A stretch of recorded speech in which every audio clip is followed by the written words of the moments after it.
Tripura student ফেডারেশনের পক্ষ থেকে সাংবাদিক সম্মেলনের আয়োজন করা হয়। বিস্তারিত জানাতে গিয়ে স্টুডেন্ট ফেডারেশনের নেতৃত্বরা জানিয়েছে, গত 13 ডিসেম্বর এক বিশেষ বৈঠকের আয়োজন করা হয়েছে।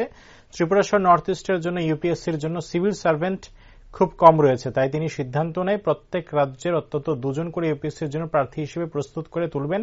তার জন্য ভারতবর্ষের সর্ববৃহৎ কোচিং সেন্টার খুলতে চলছেন তিনি।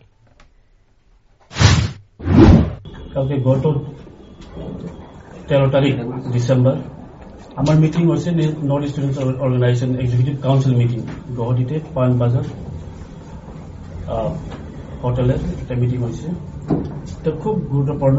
আর আমার ত্রিপুরাবাসীদের স্পেশালি ইন্ডিজিনাস পিপল তার লাগে খুব একটা গুড নিউজ আছে আমার। এই গুড নিউজটা হইলে টিএসএর আর এবং নেসু আর নেসু স্টুডেন্ট অর্গানাইজেশন কম্পোনেন্ট অর্গানাইজেশন এটা ডিসাইড করছি। আপনারা সবাই জানেন ত্রিপুরা নর্থ ইস্টের ইউপিএসসি এক্সামে খুব কম সিভিল সার্ভিস খুব কম আছে। এর আগে আমি ডিসিশন নিয়েছি যে প্রত্যেক স্টেটের দুজন করে ইউপিএসসি এক্সাম কারণে সিভিল সার্ভেন্ট কারণে ক্যান্ডিডেট আমি এটা করব। নেশন ফুলি স্পন্সর এটা করব। ইন্ডিয়ার টপ মোস্ট কোচিং সেন্টার এখানে আমি অ্যাকোমোডেট করব। এর আগে এটা গুড নিউজ আমার ত্রিপুরা ইন্ডিজিনাস পিপল কারণে।